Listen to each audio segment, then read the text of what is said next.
Olá, pessoal. Meu nome é Carlos Augusto Madaloso, sou médico em Passo Fundo, Rio Grande do Sul. Como você, estou muito preocupado com o risco meu e da minha família, meus amigos, de morrermos por essa terrível virose que é o Covid-19.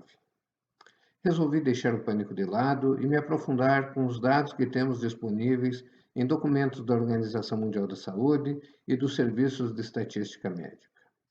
No pool de pessoas que têm que apresentam a doença diagnosticada, 80% são assintomáticos ou têm poucos sintomas. 20% têm sintomas que as levam para o hospital.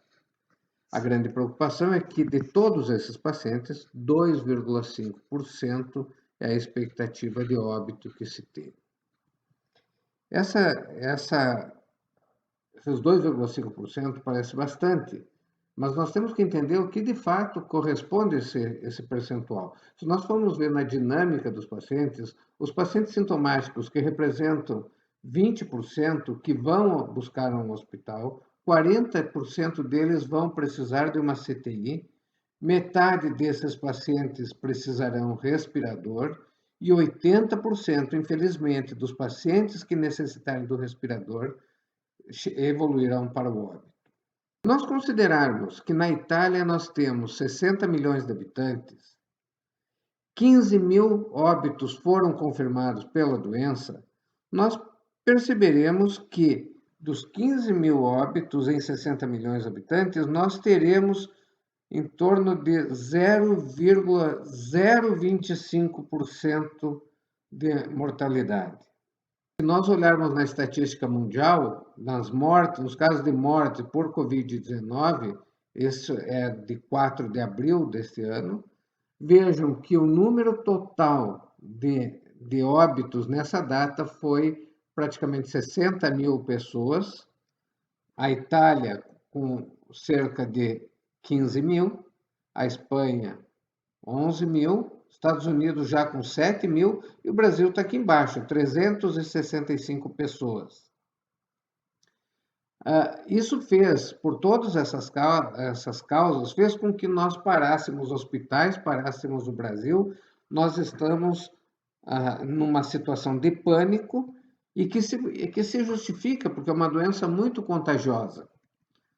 Mas se nós olharmos pela repercussão, o que nós temos medo? De ficarmos mal, precisarmos de ir para uma UTI, por um respirador ou de óbito. Nós olharmos numa população de 7,7 bilhões, onde que nós temos 60 mil óbitos, mas nós vamos fazer um cálculo descontando a população das Américas, porque essas ainda não foram maciçamente contaminadas. Então, nós vamos tirar 1,2 bilhões, que é a população da América, e nós vamos ficar com 6,5 bilhões de pessoas, e nós queremos saber qual o impacto em termos de óbito nesses 6,5 bilhões de pessoas. Então, vejam que nós tivemos, vamos computar, tem mortes aqui que são dos Estados Unidos, do Brasil, então, mas nós vamos computar tudo como sendo da Europa, Oceania e da Ásia. Então, 59 mil, 60 mil óbitos. Vamos considerar que essa epidemia evolua e que esse número seja multiplicado por 50, dificilmente será por 10, mas vamos considerar, superestimar 50. Nós vamos ver que o número de óbitos que nós teremos no mundo será 2 milhões e 900 mil pessoas. Quando nós analisarmos esta proporção, considerando que o quadro azul que nós vemos seja os 6,5 bilhões, a proporção de óbitos será correspondente a esse pequeno pontinho preto, que é um pontinho que representa o número de óbitos diante de todo esse quadro azul. Então, aqui, melhor fazendo ali era o cálculo sem não multiplicar por 50, que é um pouquinho maior quando nós multiplicamos por 50, mas ainda é bastante pequeno. Então, assim, dos 6,5 bilhões, nós teremos multiplicado por 50 0,038% de óbitos. Isso significa 3,8 para cada 10 mil pessoas. Vamos ver assim, no mundo nós temos 7,7 bilhões e nós teremos aquele pontinho pequeno que é a razão pela qual nós estamos vivendo neste ambiente de pânico. Na verdade, o Covid-19 é uma doença mais do que uma doença grave, ela é uma doença político-econômica.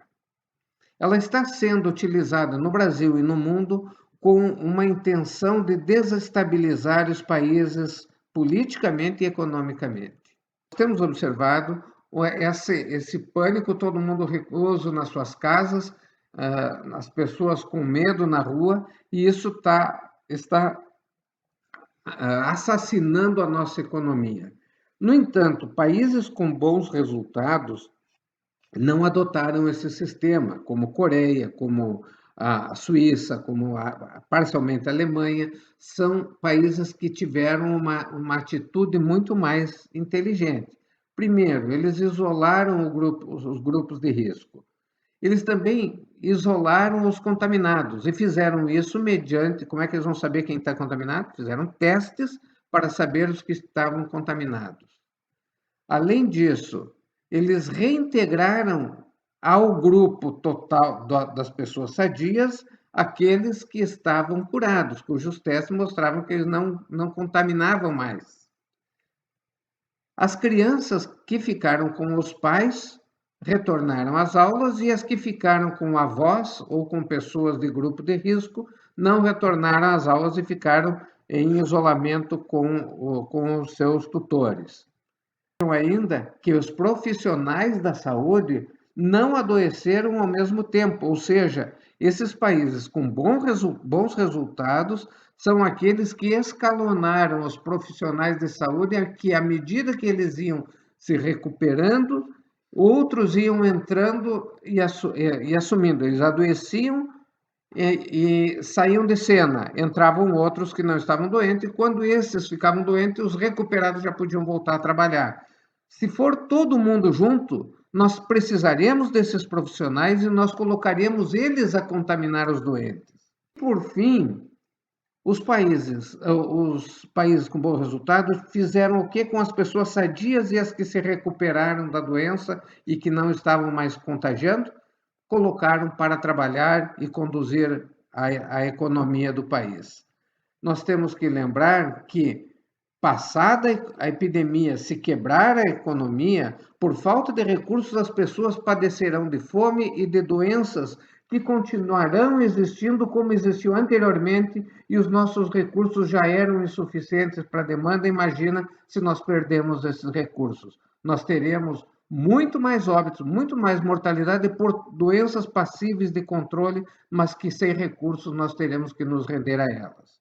Nós, de maneira alguma, queremos negligenciar ou diminuirmos a dor daquelas pessoas, dos familiares que perderam seus entes queridos, mas nós temos que ter uma sobriedade, um discernimento para adotar as melhores condutas que protejam a nossa população e as gerações que seguirão após nós. Espero ter sido claro e vamos torcer que nós vamos vencer essa luta. Um grande abraço a todos, saúde e paz.